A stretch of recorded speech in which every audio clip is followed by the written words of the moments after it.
Hello, pretty exciting day because we just got the announcement for the Fujifilm XH2S, and I'm a Fujifilm XH1 user, and I've been waiting for this camera for almost 5 years, 4.5 now. And the truth is, it's not still out. I cannot even pre-order it. That will be happening in early July, they say. And after that, who knows when it ships. And when it starts shipping, who knows when your turn comes. So quite a long wait, but there's a lot to be excited about in this camera, and in particular this is the first one by Fujifilm which comes with a stacked sensor, which is a pretty new and high-end technology. All the other ones I believe are for the full frame cameras by prestigious brand out there, like Canons and Sonys and so on, and Nikon perhaps. But this one is by Fujifilm for the APS-C sensor, or what's called a crop. And I prefer using crop, and especially because we do mostly video, crop is totally fine for me. The camera has 26 megapixels, but with this stacked sensor it can do better in low light, which is the main limitation of the crop sensors. And it seems also the speed in which the camera can read from the sensor to do things like focusing and metering has also improved quite a lot based on this stacked sensor. So it seems to really address some of the biggest issues that I had as a user of a crop camera. I use crop because I prefer the smaller sizes of them. I don't want to carry too much bulk when I'm making videos. It actually slows me down, and I'll end up making less and worse videos. I'll get less content and so on. I'll feel too burdened to be creative. And because I don't care to shoot in some insane resolutions, I don't need more than 26 megapixels. That gives you 4K perfectly fine, but this camera even goes to 6K. So if I wanted to, I could actually upgrade that bit as well and end up with a 6K footage, though I have no idea what kind of device can use 6K. I guess 8K TVs do exist, and if it's something like 120 inches and you can put 6K on it and upscale it, and it will look just amazing. But I don't think we're going to bother with that, so I don't care too much for the 6K, but I do care that they give you 4K 120p, and that means 5 times slowed down time, and so that gives you really good capability when it comes to fast-moving subjects like animals and sports players or performance arts. And together with that, the still photography has improved in speed a lot. They can do something like 30-40 frames per second in still shot mode, which too is pretty amazing. And so I am pleased with the new specs. It really seems that when it comes to a crop sensor camera, this is the very best on the market. And you would hope it is, because Fuji has had the best crops on the market all along, and this is the newest and best release by Fuji yet.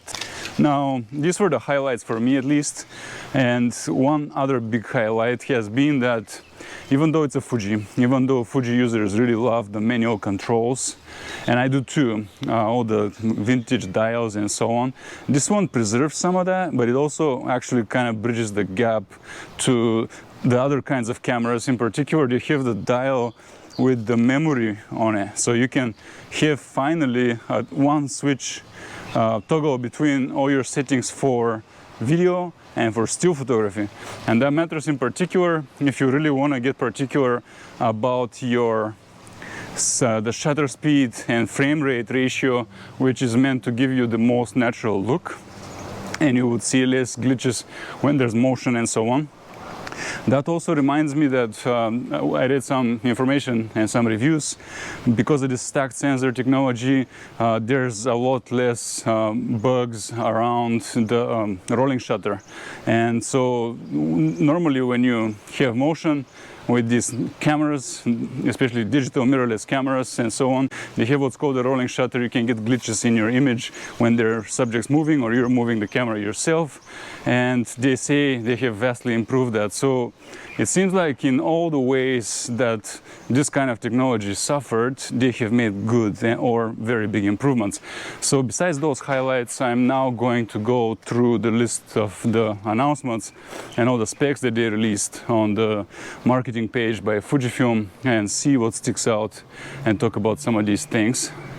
The main thing that they say is faster than ever for the APS-C line, and with that also improved and faster autofocus thanks to the new sensor.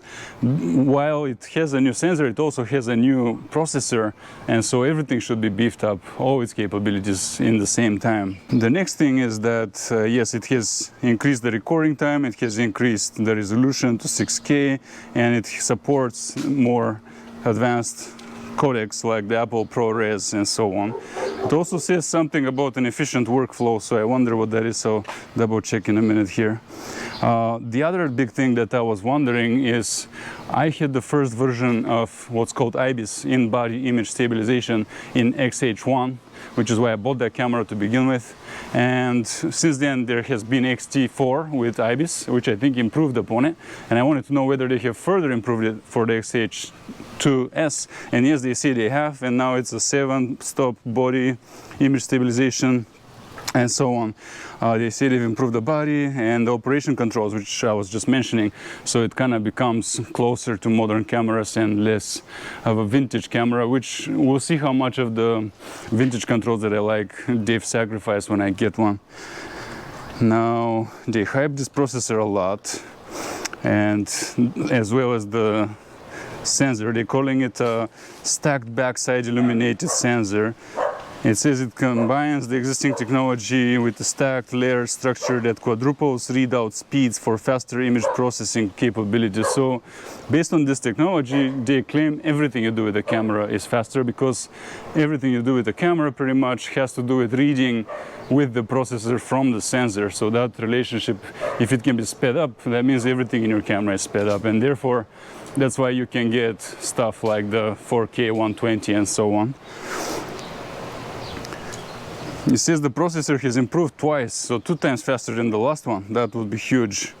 And they have more what they call AI processing. I have heard that has to do with noise reduction in camera, so immediate noise reduction is apparently much better on this, which also has to do with low light, and if the sensor can capture more light and then do better processing in camera, immediately you would get a much crisper image at night, which has been a plague when it comes to using the Fujifilm.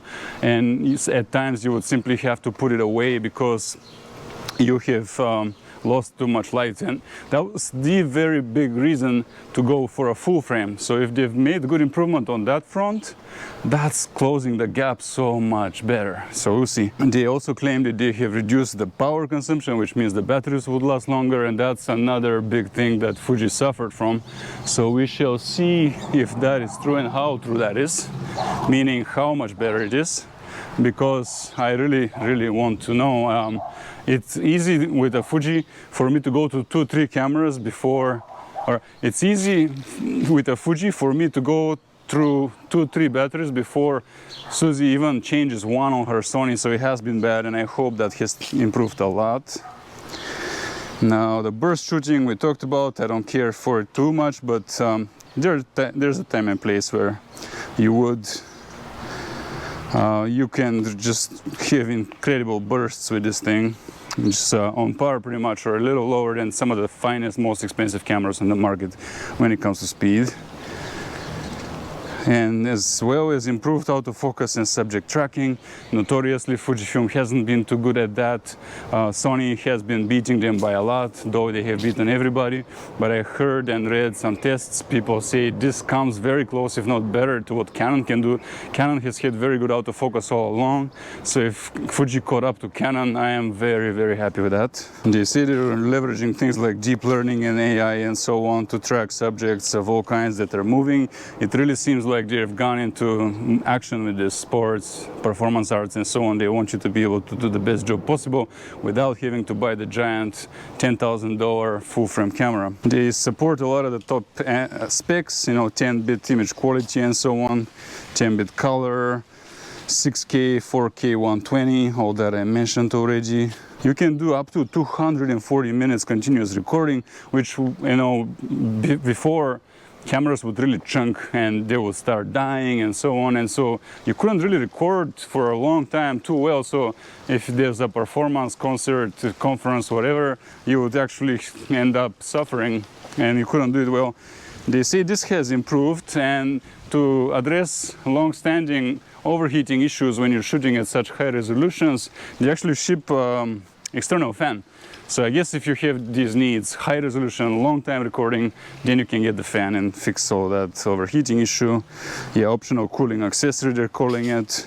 This is the first time they're releasing what they call F-Log2, which log existed already, and F-Log is Fuji's, and that is basically a completely neutral image which captures the most dynamic range possible.